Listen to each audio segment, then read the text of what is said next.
Welcome to Story Tales. Please like this video and subscribe to Story Tales.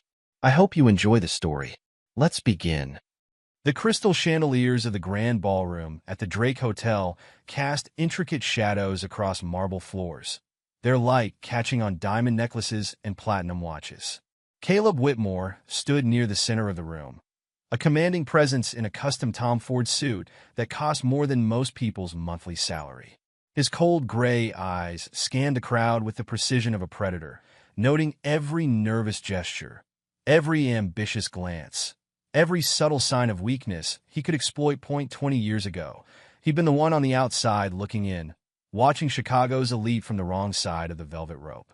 Now he owned half the buildings they lived in, worked in, played in. The thought brought the ghost of a smile to his lips as he adjusted his platinum cufflinks, a small trophy from his first billion-dollar deal. "Mr. Whitmore," Thomas Peterson's voice carried across the polished floor. The bank executive's slight wheeze betrayed both his poor fitness and his eagerness to please. "That development in the Gold Coast, absolutely brilliant move." Caleb turned, his expression a carefully crafted mask of polite interest. "Thomas, I'm glad you could make it." His handshake was firm, dominant without being aggressive. He noted the slight tremor in Thomas's grip, the way his eyes couldn't quite meet Caleb's steady gaze. "I trust you've had time to review my proposal about the riverfront properties?" Before Thomas could stammer out a response, a burst of laughter cut through the refined murmur of conversation. Across the room, Celeste held court among a cluster of young men, her red Versace dress drawing eyes like a matador's cape. She twirled a strand of perfectly styled hair around one manicured finger, her other hand wrapped around a champagne flute that never seemed to empty. "The numbers you presented last week," Thomas pressed on, pulling Caleb's attention back. They're quite ambitious. I didn't build half of Chicago's prime real estate by thinking small, Thomas." Caleb's voice carried the quiet confidence of a man who knew the weight of his own power. "The riverfront project will redefine the entire neighborhood. Property values will double within 18 months. The only question is whether you want your bank's name on the success story." He watched Thomas shift uncomfortably, sweat beginning to bead on his upper lip. The man was weak, like so many others who'd inherited their positions rather than fighting for them.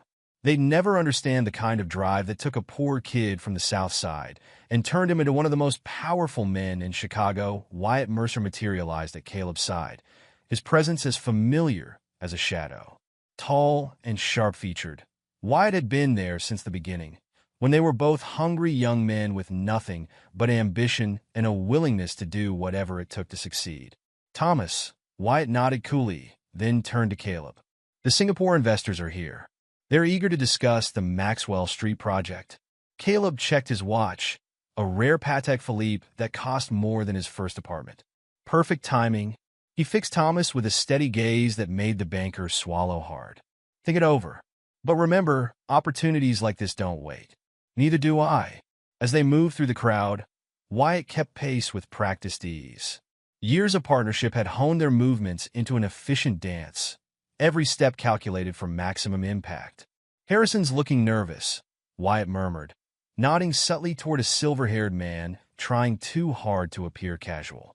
"Word is his West Loop project is falling apart.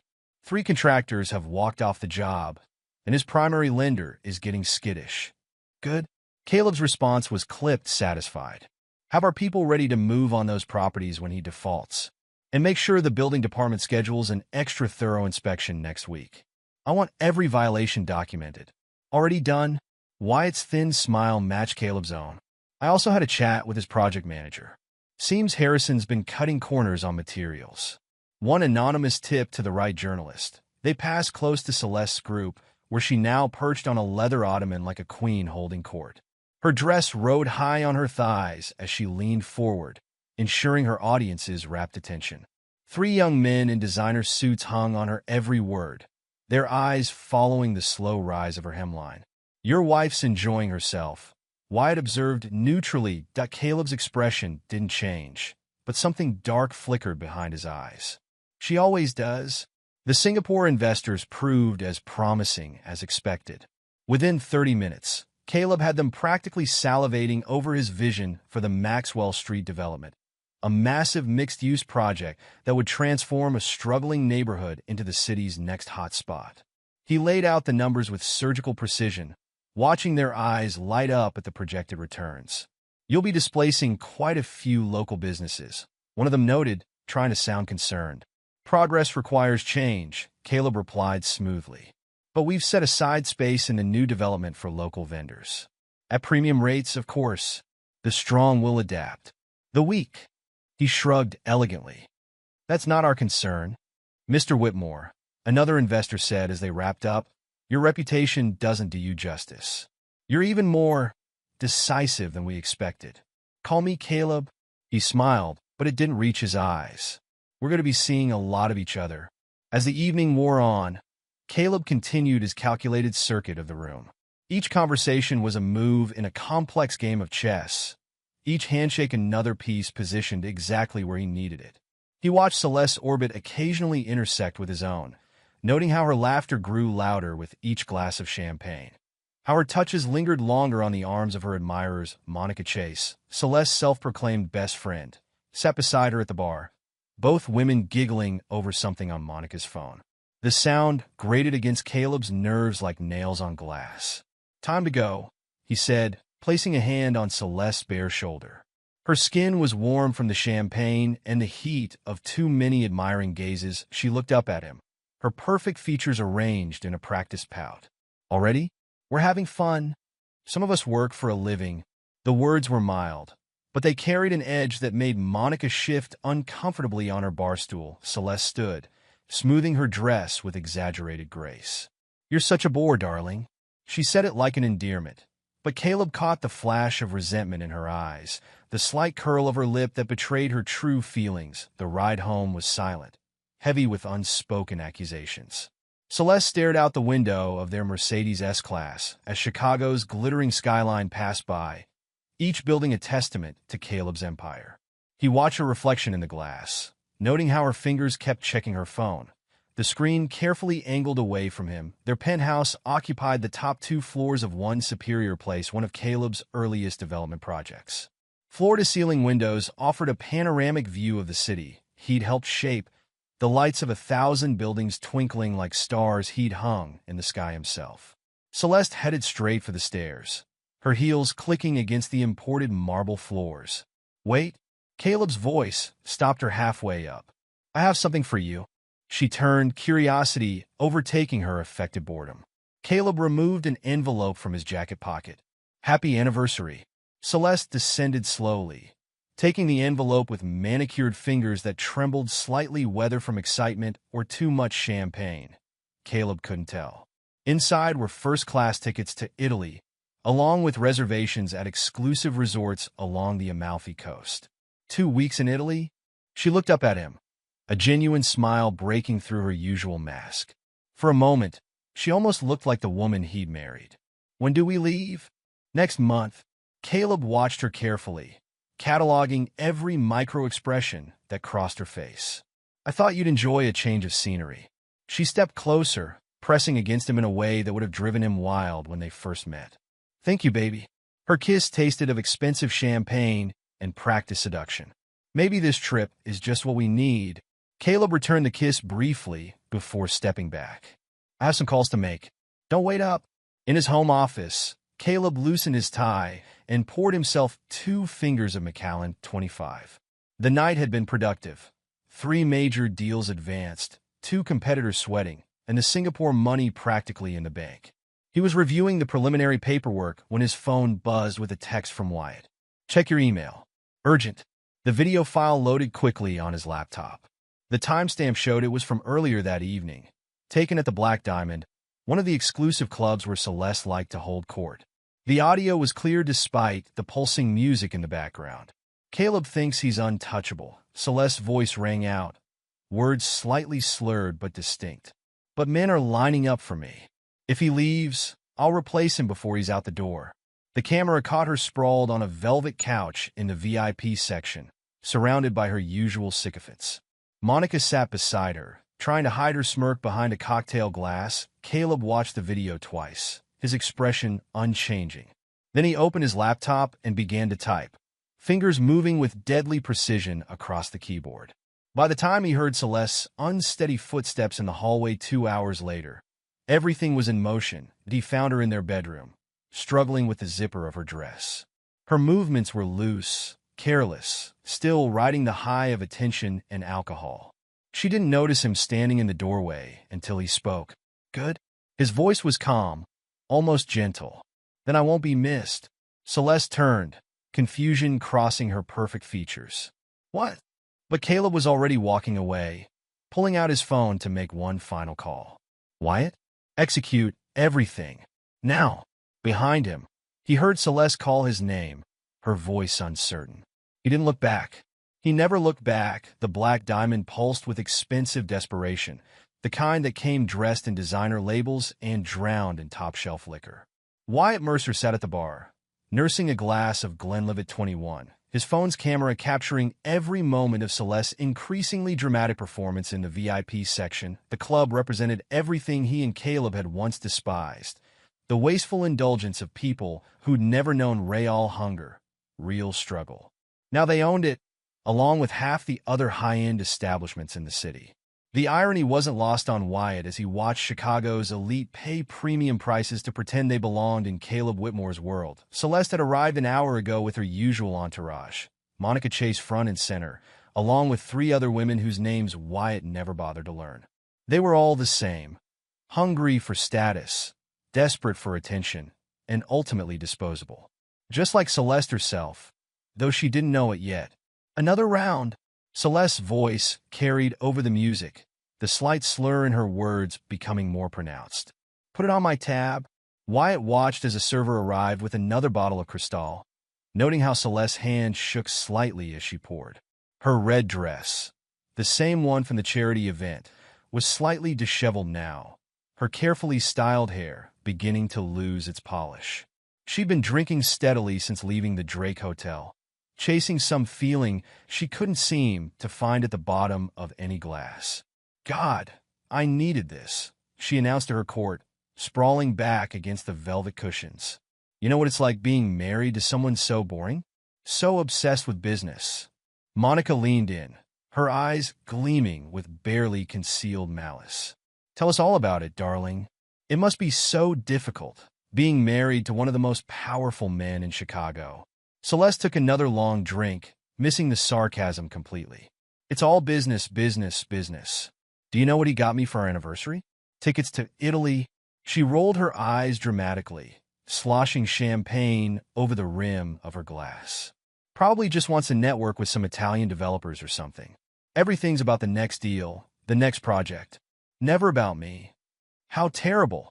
Monica simpered, sharing a knowing look with the other women. A luxury vacation with your wealthy husband. You poor thing. He doesn't understand me, Celeste continued, her voice taking on a whining quality that made several nearby patrons glance over in annoyance. Doesn't appreciate what I need. Not like, she caught herself, but Wyatt noticed the slight flush that wasn't from alcohol. He made a mental note to look into her recent phone records, though he already had a good idea of what or who he'd find. Not like what? Monica pressed, playing her part perfectly. Or should I say, not like who? Celeste waved her hand dismissively, but her eyes darted around the VIP section with sudden awareness. Nothing. Just, there are plenty of men who would kill to be with me. You've seen how they look at me. Oh, we've all seen it, Monica agreed, her smile sharp as a blade. But surely you'd never. I mean, Caleb's been so good to you. Why shouldn't I?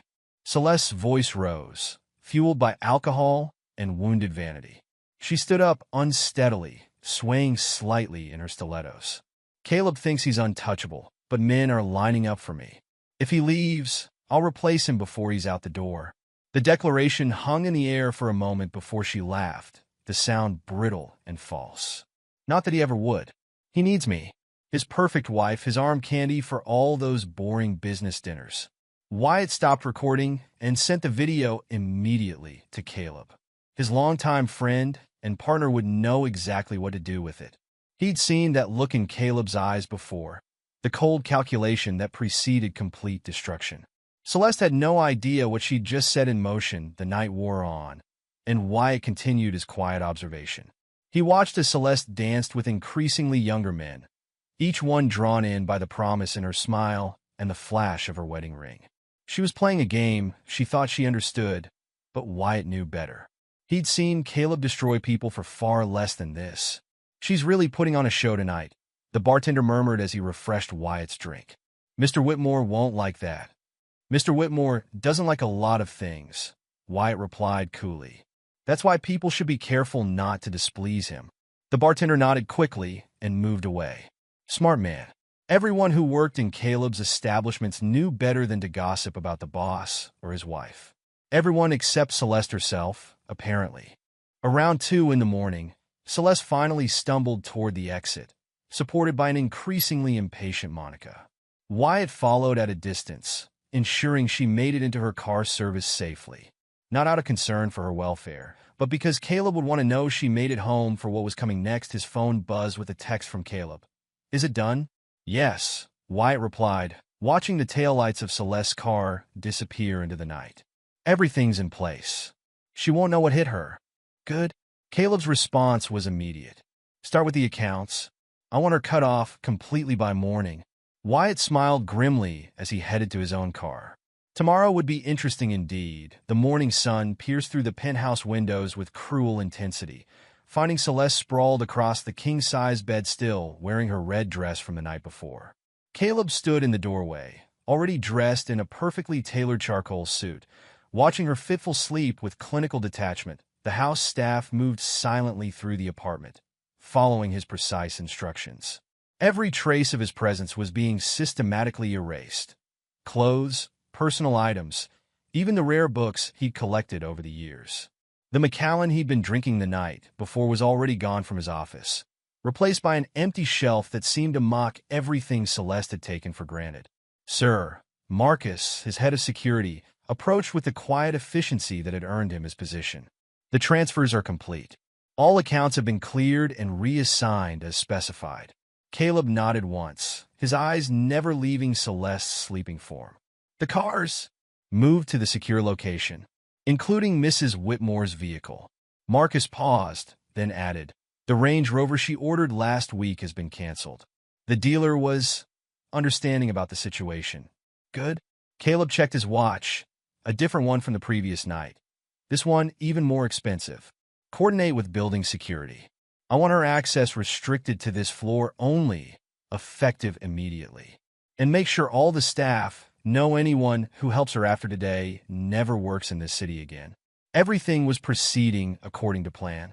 Caleb had spent years building his empire, and he'd learned early on to prepare for every contingency. Celeste's betrayal hadn't surprised him. He'd seen the signs months ago, but had waited for the perfect moment to strike.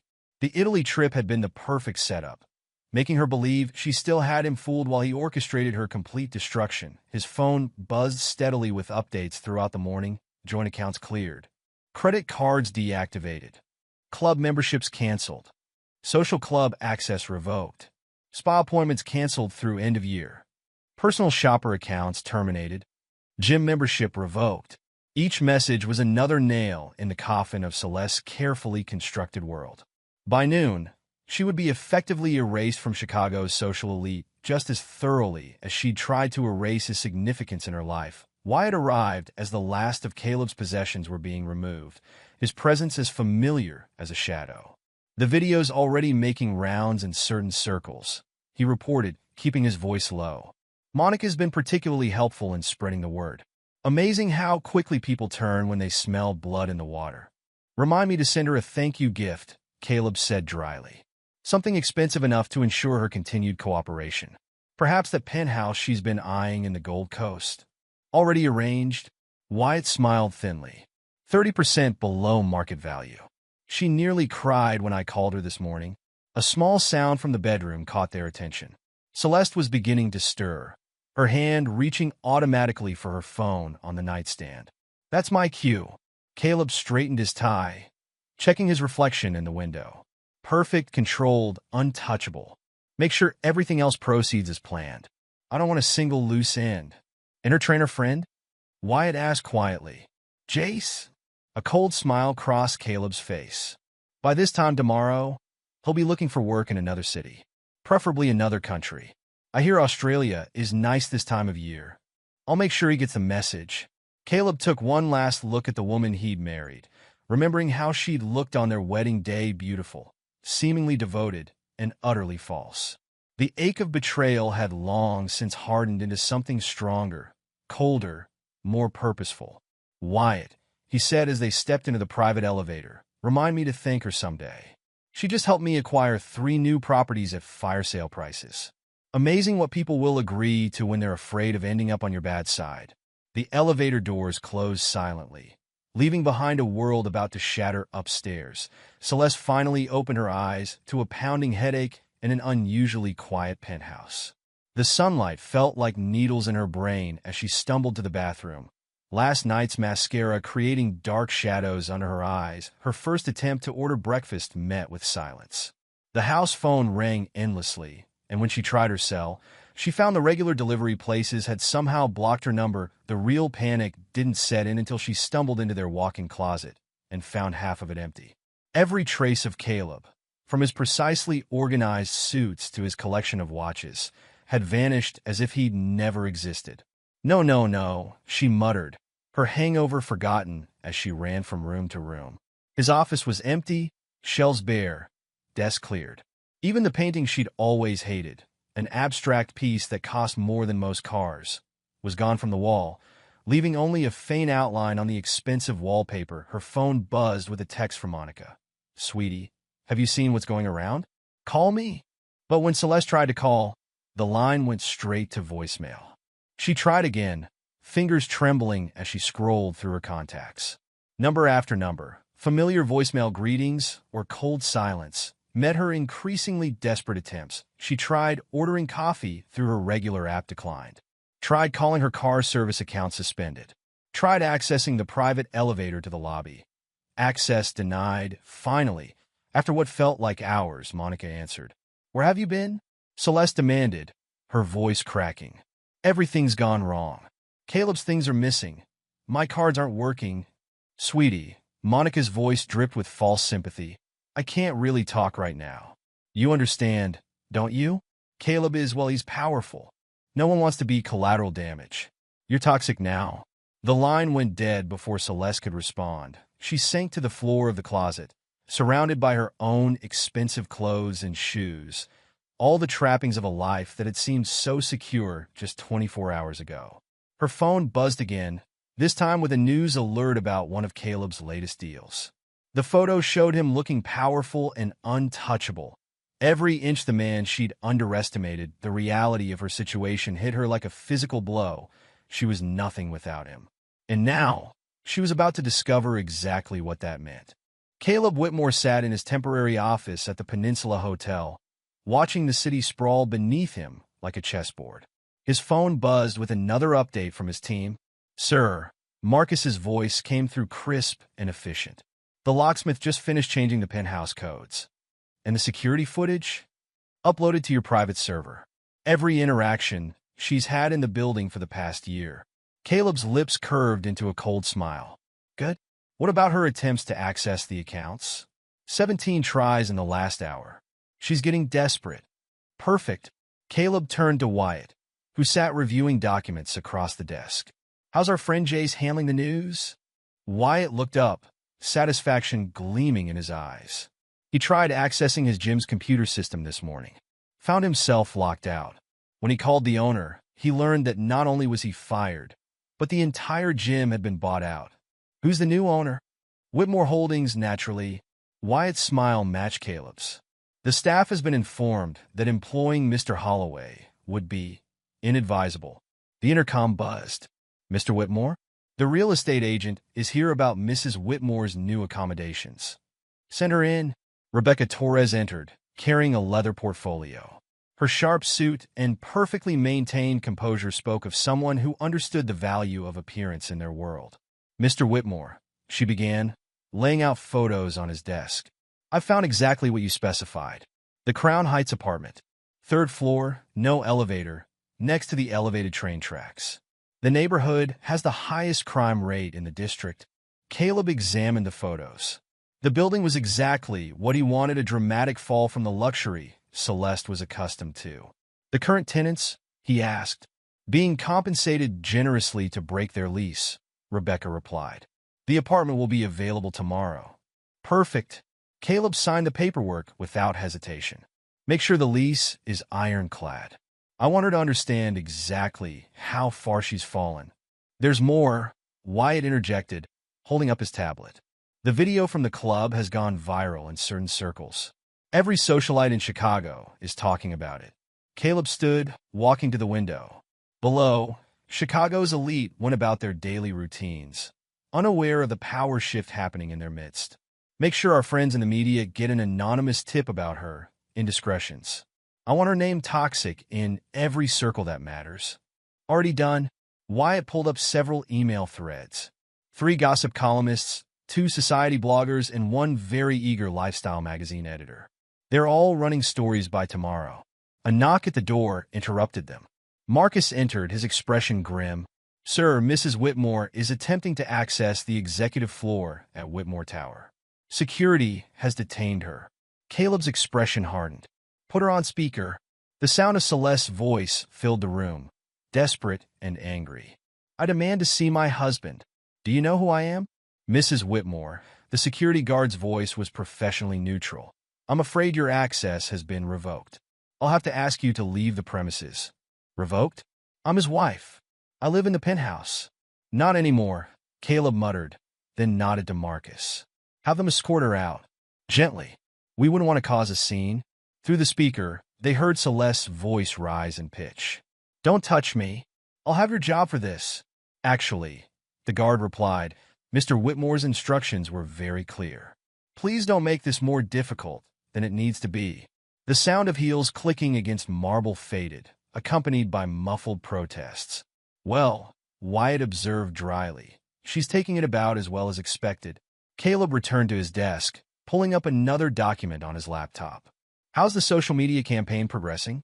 Every influencer and society photographer in Chicago has been informed Mrs. Whitmore is persona non grata. Any establishment that welcomes her risks losing their preferred status with Whitmore Holdings. And Monica, playing her part perfectly, Wyatt pulled up a series of text messages. She's been spreading the video and adding her own colorful commentary. The social humiliation is complete. Rebecca, who had been quietly observing, cleared her throat. The Crown Heights apartment will be ready by 5 p.m. Should I have the keys delivered? No. Caleb's voice was ice. Let her find it on her own. I want her to experience every step of this fall. Another buzz from the intercom. Mr. Whitmore? There's a call from the Four Seasons. Mrs. Whitmore is attempting to book a suite using her old account. Decline it, Caleb ordered. In fact, call every hotel in our network. Make sure they understand the consequences of offering her accommodation. Wyatt raised an eyebrow. Every hotel? Every single one. Caleb's voice left no room for discussion. I want her to understand exactly what she's lost. The afternoon progressed with military precision. Each move carefully calculated, each consequence meticulously planned. Caleb watched as his team executed his revenge with the same efficiency that had built his empire. Sir, Marcus returned with another update. Mrs. Whitmore attempted to access 3 different credit cards in the past hour. All declined. And her personal accounts? Frozen. The banks were very understanding about potential fraud concerns. Caleb nodded, satisfaction coursing through him. What about her friend? The trainer? Mr. Holloway has received our message. Wyatt pulled up a flight confirmation. He's booked on a flight to Sydney tonight. One-way ticket. Make sure he uses it. A text message lit up Caleb's phone. It was from Monica. She just called me crying, begging for help. Should I answer? Tell Monica to take the call. Caleb instructed Wyatt.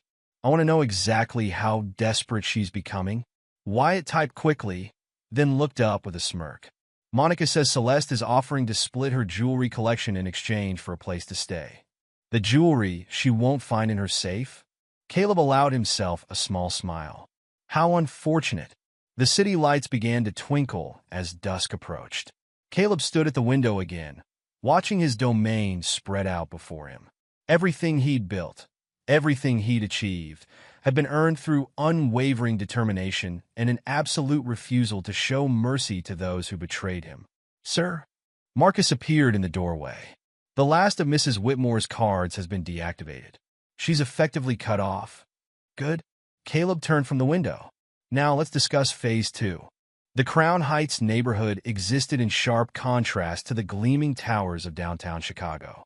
Here, the elevated train rattled windows every 15 minutes, and the streets told stories of dreams deferred and promises broken. Caleb sat in his Bentley, watching as Celeste struggled with her designer suitcase up the crumbling steps of her new home. Her red-soled shoes, the ones that had cost more than most of the neighborhood's monthly rent, slipped on the worn concrete. "Should we offer assistance?" Marcus asked from the driver's seat. "No." Caleb's voice was devoid of emotion. "Let her manage on her own." They watched as she finally reached the third floor, fumbling with the keys that had been left for her at a nearby convenience store, the only place that would still accept her calls. "The apartment's been prepared as requested?" Caleb asked. "Yes, sir. Basic furniture, no luxury amenities. The electricity will work intermittently for the first week." Wyatt, seated beside Caleb, scrolled through his tablet. "The social fallout continues to spread. 3 charity boards have already removed her name from their committees." "Only 3?" Caleb's tone carried a hint of disappointment. "The others are meeting tomorrow." Wyatt smiled thinly. "They're just being thorough about the paperwork." They watched as Celeste finally managed to open the door, only to immediately step back in apparent disgust. Even from the street, they could see her shoulders shake with what might have been sobs. "Sir," Marcus spoke up, "she's trying to call Mr. Holloway again." "Put it on speaker." The sound of ringing filled the car, followed by the automated message. "The number you have dialed is no longer in service." Celeste's frustrated scream echoed down the street, causing a group of locals to look up with mixed curiosity and disdain. "I believe," Wyatt observed, "she's beginning to understand her new reality." "Not yet." Caleb's eyes remained fixed on the figure now slumped against the doorframe. "But she will." The next morning found Caleb in his new office at Whitmore Tower, reviewing the overnight reports of Celeste's activities. She'd made 37 attempts to contact various friends and acquaintances. All had gone unanswered or been met with barely concealed derision. "The latest from Monica," Wyatt announced, entering with fresh coffee. "Celeste showed up at her yoga studio this morning. Created quite a scene." Details. "Apparently, she offered to forgive Monica's betrayal in exchange for help." Wyatt's smile was sharp. "Monica had security remove her." "Very publicly." Caleb nodded approvingly. "The yoga studio, we own it?" "As of an hour ago." Wyatt placed a contract on the desk. "Monica was quite pleased with the membership discount we offered her." A knock at the door preceded Marcus's entrance. "Sir, you'll want to see this." He placed a tablet on the desk, showing security footage from a high-end restaurant downtown. Celeste was visible in the frame, attempting to enter only to be stopped by the maitre d'. "I'm Mrs. Whitmore." Her voice came through clearly on the audio. "I have a standing reservation." "I'm afraid not, madam," the maitre d' replied smoothly. "Your name has been removed from our guest list. Permanently. Do you know who my husband is?" "Yes, madam." "That's precisely why I must ask you to leave." They watched as she was escorted out, her protests growing increasingly desperate. "The restaurant?" Caleb asked. "Signed the lease this morning," Wyatt confirmed. They were very eager to maintain their relationship with Whitmore Holdings. Caleb stood straightening his tie. "Time for the next phase. Is everything ready at the club?" "Yes, sir. The Black Diamond is prepared for your arrival tonight. And our sources confirm Celeste is planning to try to get in." "Perfect." Caleb checked his reflection in the window. "Make sure the photographers are in place. I want every moment documented." The day proceeded according to plan. Reports continued to flow in of Celeste's increasingly desperate attempts to maintain her former lifestyle. Each rejection, each closed door, each unanswered call was another crack in her carefully constructed facade. "Sir," Marcus interrupted his thoughts mid-afternoon. "Mrs. Whitmore attempted to schedule a meeting with your lawyer, and he informed her that he now represents only you in all matters. Suggested she seek other counsel. Other counsel that will work pro bono, I assume? Caleb's smile was cold. Since her access to funds is limited. Precisely. Evening found them at the Black Diamond, where Caleb had arranged a high-profile business dinner. The guest list included every major player in Chicago's real estate scene, along with several international investors. "She's here," Wyatt murmured. Nodding toward the entrance, Caleb didn't need to turn to picture the scene. He could hear the commotion as Celeste attempted to talk her way past security. "But I'm a member," her voice carried across the club. "My husband owns this place." "I'm afraid your membership has been revoked, madam." The security guard's voice was professionally firm. "And Mr. Whitmore has specifically requested that you be denied entry."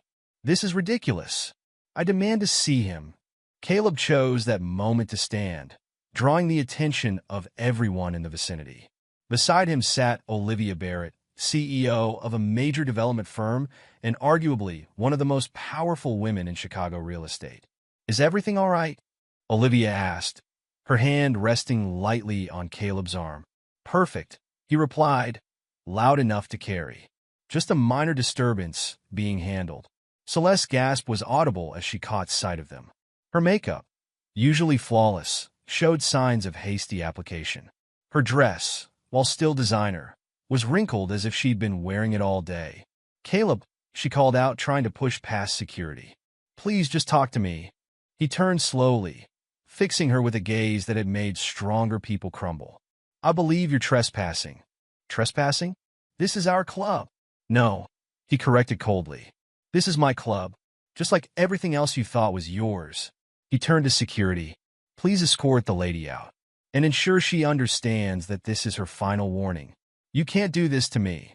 Celeste's voice cracked with desperation. "I'm your wife." "Actually," Caleb replied, his tone conversational, "you're nothing to me." "Not anymore." He turned back to Olivia, dismissing Celeste completely. Now, about that waterfront development, the sound of Celeste's protests faded as security removed her, but the damage was done. Every person in the club had witnessed her humiliation, and Caleb knew the story would be circulating through Chicago's elite circles before midnight. "Brutal," Wyatt commented quietly as he joined Caleb at the bar later. "Effective, but brutal." "She chose this," Caleb replied, sipping his scotch. "Every action has consequences. It's time she learned that lesson." The following week brought a new wave of humiliation for Celeste. Caleb watched from afar as his plan unfolded with precision, each element designed to strip away another layer of her former life. The video has gone viral. Wyatt reported one morning, placing a tablet on Caleb's desk. Someone leaked her club rant to social media. The comments are not kind. The screen showed Celeste's drunken declaration about replacing Caleb, now overlaid with mocking commentary from Chicago's social elite. Below it, a series of photos documented her recent attempts to maintain her former lifestyle, each more desperate than the last. And the personal messages? Monica came through. Wyatt pulled up another screen.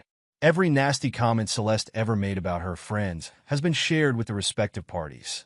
She's effectively burned every bridge she might have used for support. A knock at the door preceded Marcus's entrance. "Sir, we have a situation at the penthouse." "Go on." Mrs. Whitmore attempted to gain access through the service entrance. When that failed, she tried to convince one of the cleaning staff to let her in. Offered them money she doesn't have. Caleb's expression remained unchanged. And security removed her, but not before she caused quite a scene.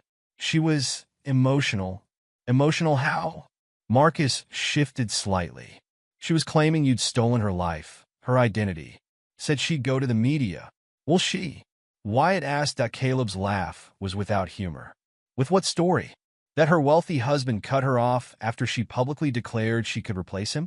That she lost her social status after betraying the man who gave it to her?" He shook his head. "Even if anyone would listen, she'd only humiliate herself further." The intercom buzzed. "Mr. Whitmore? There's a call from the Crown Heights building manager. Mrs. Whitmore is behind on her rent." "Already?" Wyatt raised an eyebrow. "It's only been a week. She's never had to manage money," Caleb replied. "Why start now?" He turned to Marcus. "Make sure the building manager understands our arrangement.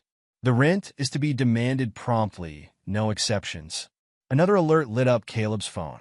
This time, it was from one of his sources at the high-end boutiques where Celeste used to shop. The prodigal wife just tried to return several designer items, Wyatt read over his shoulder. Apparently, she was quite shocked to learn her store credit had been revoked. Did they record it? Of course. Wyatt pulled up the security footage on his tablet. Would you like to watch her attempt to negotiate with the manager? The footage showed Celeste, her appearance noticeably less polished than a week ago, arguing with a stone-faced store manager. These items are worth thousands. Her voice carried clear through the audio. I've spent hundreds of thousands here. I'm sorry, madam, the manager replied coolly, but our records show your account has been flagged. We cannot accept returns or exchanges from you at this time. Do you know how much your husband? The manager's tone grew colder. Yes, we're very aware of Mr. Whitmore. He's made his wishes quite clear regarding your shopping privileges. They watched as Celeste stormed out, clutching her shopping bags like shields. Speaking of shopping, Marcus interjected, the credit card companies have all reported multiple declined attempts in the past hour. She's trying every card she can remember. Caleb stood, walking to the window. The view from Whitmore Tower offered a perfect panorama of his domain. Has she tried accessing the safe deposit boxes? Yesterday, Wyatt confirmed. The bank manager enjoyed informing her that the contents had been removed months ago. Her jewelry, secured in the private vault, as requested. A notification pinged on Caleb's phone. Another attempt by Celeste to enter one of his properties. This time, it was the lakeside restaurant where they'd had their first date. She's getting desperate, Wyatt observed. Trying to access meaningful locations now. Sentiment. Caleb's voice was dismissive. Another weakness she never understood about me. The intercom buzzed again. Mr. Whitmore? Mrs. Whitmore is on line 1. She's quite insistent. Caleb exchanged a look with Wyatt, then pressed the speaker button. Celeste's voice filled the room. Its usual polish cracked with desperation. Caleb, please. Just talk to me. He remained silent, letting her words hang in the air. I know I messed up. I was drunk, stupid. I didn't mean any of it. Still nothing. You can't just erase me like this. I'm your wife. Are you finished? His voice was ice. Baby, please. I'll do anything. I'm sorry. I didn't appreciate you. No, he agreed coldly. You appreciated my money. Not me. There's a difference. That's not true. don't. The single word cut through her protest like a blade. You love what I provided. The status. The lifestyle. The power of my name. But me? He laughed, the sound devoid of warmth. You never even knew me. Give me another chance, she begged. I'll prove it to you. You had your chance. You made your choice. He leaned forward slightly. Now you get to live with it. What am I supposed to do? Where am I supposed to go? You said it yourself at the club. Men are lining up for you. Why don't you go find one? The line went dead, leaving silence in its wake. That was kind, Wyatt commented dryly. Kind? Caleb raised an eyebrow. You actually spoke to her. More than she deserved. A knock at the door interrupted them. Rebecca Torres entered, carrying a fresh set of documents. The Crown Heights apartment update, as requested, she began. The heating is now programmed to work sporadically. The hot water will be limited to 10 minutes per day. And the neighbor's sound system has been enhanced. Perfect. Caleb signed the papers without reading them. What about her job search? Wyatt pulled up another screen. 7 applications submitted yesterday. All rejected within hours. Apparently, her skill set of trophy wife isn't in high demand.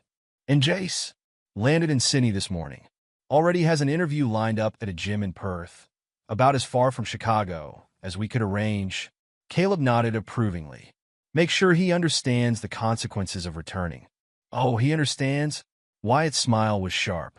The video of Celeste's club performance made that very clear. The day continued with its parade of reports, each one documenting another piece of Celeste's downfall. Every hour brought new evidence of her desperate attempts to cling to her former life, and every attempt was met with the same implacable wall of rejection. Sir, Marcus appeared again late in the afternoon. The social media campaign has reached phase 2. The compilation video is ready for release. Caleb looked up from his desk. Show me. The video began playing on the large screen. Celeste's drunken rant at the club, followed by clips of her being denied entry to various establishments. Her increasingly desperate attempts to maintain her social status, each rejection more public than the last. The final clip showed her failed attempt to return her designer items, her composure cracking as reality set in. Release it, Caleb ordered. Make sure it reaches every social circle that matters. And Monica's final contribution? Add it. Let everyone see exactly what Celeste thought of her best friend. The sun was setting over Chicago when the last report of the day came in. Celeste had been seen entering a low-end bar in her new neighborhood, asking about job opportunities. How far the mighty have fallen, Wyatt mused. Looking at the grainy security footage, Caleb stood at his window, watching his city transition from day to night. Each twinkling light represented another piece of the empire he'd built, another testament to his power. Power that Celeste had taken for granted, and now would never touch again. Sir? Marcus's voice was tentative. Do you ever think about forgiving her? Caleb turned, his expression carved from stone. Forgiveness is for fools and weaklings. I didn't build this empire by showing mercy to those who betrayed me. The city lights seemed to pulse in agreement, each one a star in the constellation of his revenge. The morning sun cast long shadows through Caleb's office windows at Whitmore Tower, painting stark lines across his desk. 3 months had passed since he'd begun systematically dismantling Celeste's world, and the reports still arrived with clockwork precision. Sir, Marcus entered, tablet in hand. We have a situation at the lobby. Caleb didn't look up from his documents. Let me guess. Mrs. Whitmore is demanding to see you. She's been here since 6 a.m. What's her condition? Marcus shifted uncomfortably. Different from before. She's cleaned up, wearing one of her old designer suits. This made Caleb look up. Show me. The security feed showed Celeste in the lobby, standing with forced composure near the reception desk. Her hair was perfectly styled, her makeup flawless, a carefully constructed image of her former self. Interesting. Caleb leaned back in his chair. She's trying a new approach. Wyatt entered, catching the end of their conversation. She's been practicing this routine. Used the last of her pawned jewelry money to get herself cleaned up at a discount salon. How thoughtful of her. Caleb's voice was ice. She's making an effort for our reunion. Should we have security remove her? Marcus asked. No. Caleb stood, straightening his tie. I'll handle this personally. Wyatt, bring up the feeds from all lobby cameras. I want this documented. The elevator ride down was silent, each floor bringing him closer to the confrontation Celeste had been desperately seeking. When the doors opened to the lobby, he saw her posture stiffen at his appearance. Caleb, her voice was steady, practiced. Thank you for seeing me. He stopped several feet away, maintaining a distance that spoke volumes. You're trespassing. I needed to talk to you. She took a step forward, then stopped when his expression hardened. Please, just hear me out. By all means. He gestured to the lobby's security cameras. You have an audience. Celeste glanced at the cameras, then straightened her shoulders. I was lost. I didn't appreciate what we had, what you gave me. I see that now. What I gave you. His laugh was sharp enough to cut. I gave you everything, and you thought it was your due. I know. I was stupid, entitled. Entitled? He stepped closer, his voice dropping to a dangerous whisper. You were nothing before me. A pretty face with expensive tastes and no means to support them. I lifted you into my world, and you thought you could replace me. I was drunk, she protested. Those words at the club, I didn't mean them. Oh, but you did. His smile was cruel. Alcohol doesn't create thoughts, Celeste. It just removes the filter that stops us from speaking them. She moved closer, desperation bleeding through her careful composure. I'll do anything to fix this. Whatever you want. Just tell me how to make it right. Make it right. He looked at her as if she were a particularly slow child. You still don't understand, do you? There is no making it right. This isn't a game where you can reset to the beginning if you lose. But I don't. The word cracked like a whip. You were right, Celeste. Remember? At the club? You said plenty of men wanted you. His smile was razor sharp. Why don't you go find one? Tears began to well in her eyes. ruining her carefully applied makeup. "Please, Caleb, I'm nothing without you." "Finally," he said softly, "something we agree on." He turned to walk away, but her hand shot out, grabbing his arm. "Wait." Security moved instantly, but Caleb waved them back. He looked pointedly at her hand until she released him, leaving a smudge on his pristine suit. "That," he said, brushing off his sleeve, "was your last mistake." He nodded to security. "Escort Mrs. Whitmore out, and make sure she understands that her next attempt to enter any Whitmore property will result in arrest." "You can't do this." Her composure shattered completely. "I'm your wife." "Actually," he turned back one final time, "you're just another person who thought they could betray me without consequences." A cautionary tale for others to learn from. As security led her away, her protests echoing through the marble lobby, Wyatt appeared at Caleb's side. "Quite a performance," he observed. "From both of you. Have the video compiled with the others," Caleb instructed. "Make sure it reaches all the right circles. I want everyone to see exactly what happens when someone crosses me." Back in his office, Caleb reviewed the morning's business reports while Celeste's final attempt at reconciliation played out on a side screen. The footage had already been enhanced, edited to highlight her desperation and his dismissal. The social media response is immediate, Wyatt reported, scrolling through his tablet. "Your stock just went up, metaphorically speaking. Nothing commands respect in this city quite like watching you destroy someone." Speaking of destruction, Caleb looked up. "How's our friend Jace enjoying Australia?" "Sweating through his new job at a gym in Perth." "Literally. The air conditioning keeps malfunctioning." "How unfortunate." "He tried calling Celeste last week," Wyatt added. "Found his phone service mysteriously interrupted mid-conversation." A knock at the door preceded Marcus's entrance.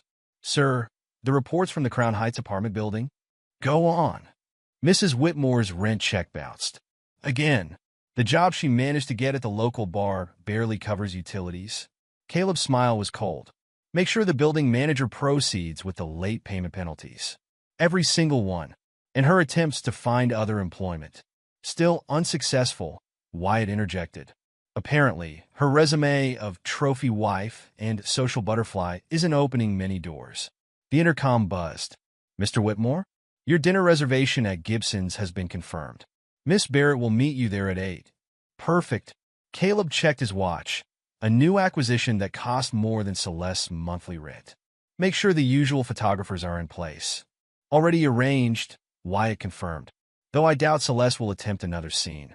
The last one cost her that bartending job she was so proud of getting." "Pride," Caleb mused, standing to look out over his city. "That was always her weakness. She thought it made her strong.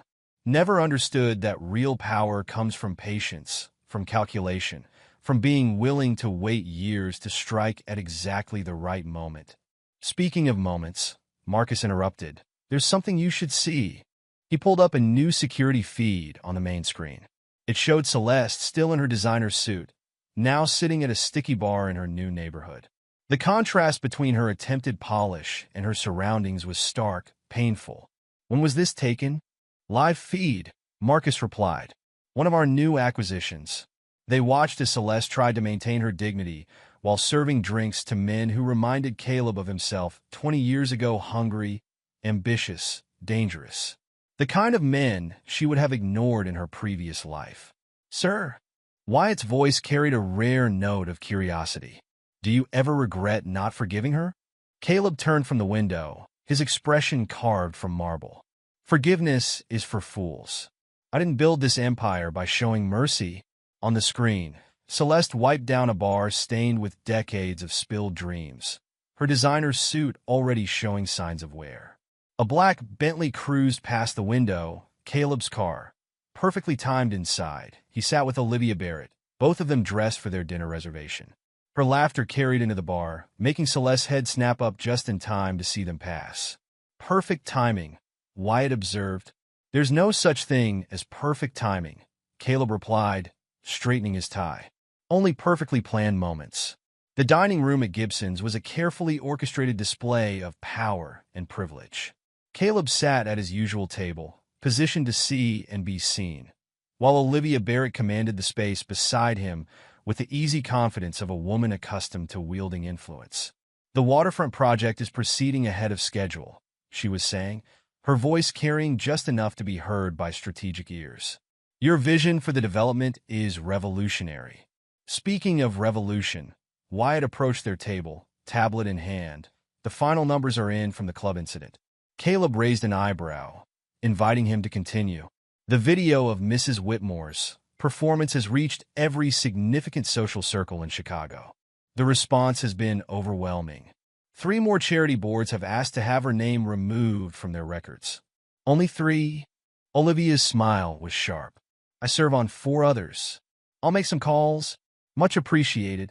Caleb's voice was smooth as aged whiskey. It's important that the right message is sent. Oh, the message is very clear, she replied, placing her hand on his arm. Cross Caleb Whitmore, and you cease to exist. The maitre d' approached their table, his posture perfectly subservient. Mr. Whitmore, I apologize for the interruption, but there's been another incident. Mrs. Whitmore, Caleb didn't need to specify. She attempted to make a reservation under a different name. When that failed, she tried to bribe one of our servers to smuggle her in through the kitchen. How enterprising of her. Caleb's tone was arctic. I trust the server made the right decision? Of course, sir. He's worked here long enough to know better. Ensure he's properly compensated for his loyalty. After the maitre d' left, Olivia leaned in closer. She's becoming quite the persistent ghost. Ghosts, Caleb replied, only haunt if you let them. The evening progressed with the smooth efficiency of a well-oiled machine. Every glance, every laugh, every casual touch was calculated for maximum impact. Knowing the gossip would reach Celeste in her new life of obscurity. As they were finishing dinner, Marcus appeared with another update. Sir, the final piece of the social media campaign is ready for release. Show me. The tablet displayed a carefully curated collection of Celeste's private messages, each one more damning than the last. Her casual cruelty, her mockery of the very people who had pretended to be her friends, all laid bare for the world to see. Release it, Caleb ordered. Make sure it reaches everyone in our circle. I want our isolation to be complete. It's already trending, Wyatt reported an hour later as they left the restaurant. The response is biblical. Outside, photographers caught the moment Caleb helped Olivia into his Bentley, their easy intimacy a stark contrast to Celeste's desperate attempts at connection. The photos would be in every social media feed by morning, another twist of the knife. Will you be stopping by the bar? Wyatt asked as they pulled away from the curb. Caleb checked his watch. Is she working tonight? Until closing. The manager has her handling the worst shifts now. Apparently, her customer service skills leave much to be desired. Then yes, I think a brief appearance is warranted. Olivia, she smiled, understanding perfectly. I do enjoy a good victory lap. The bar was everything Gibson's wasn't. Dark, dirty, desperate. Celeste stood behind the counter, her designer suit replaced by a stained apron. Her perfect makeup long since surrendered to the humidity and harsh lighting. The door's bell chimed as they entered, causing her to look up. The recognition in her eyes, followed by the flash of pain, was exactly what Caleb had orchestrated. Well, Olivia observed, loud enough to carry, this is quaint. Celeste's hands trembled as she set down the glass she'd been cleaning. What do you want? Want? Caleb's smile was predatory. Just stopped in for a drink. This is a bar, isn't it? Or do you only serve people who are beneath you now? The other patrons watched the exchange with mixed curiosity and discomfort, sensing the power dynamics at play, but not understanding their magnitude. Please, Celeste's voice was barely a whisper. Haven't you done enough? Enough. He laughed, the sound echoing off the grimy walls. I haven't even started. You see, Celeste, this isn't just about punishing you. It's about making sure everyone knows exactly what happens when they try to play games they don't understand. I never meant to get caught. He finished for her. To face consequences? To learn that actions have repercussions? He pulled out a bar stool for Olivia, the gesture deliberately reminiscent of how he used to treat Celeste. Your problem was always thinking you were special, that the rules didn't apply to you. The rules? Her voice cracked. You destroyed my entire life. No. His tone was conversational, Almost kind. You did that all on your own? I just made sure you couldn't hide from the results. Olivia signaled to Wyatt, who had positioned himself near the door. I think we've seen enough. The ambience here is rather depressing. You're right. Caleb stood, adjusting his perfectly tailored jacket. Though I must say, Celeste, you've finally found your level. Serving drinks to men who can barely afford their bar tabs. It suits you? As they turned to leave, Celeste made one final attempt. Caleb, please. I'll do anything. He paused at the door, looking back at her with cold amusement. You already did. That's why you're here. Outside, the Bentley waited like a black chariot, ready to carry them back to the world Celeste had lost. As they pulled away, Caleb caught a glimpse of her in the rearview mirror, standing in the bar's grimy window, watching her former life disappear into the night. Well, Olivia observed, that was entertaining. That, Caleb corrected, was necessary. In our world, power isn't just about what you can build. He turned to watch the bar fade into the distance. It's about what you're willing to destroy. The city lights stretched before them, each one a star in the constellation of his empire, each one a reminder of the price of betrayal.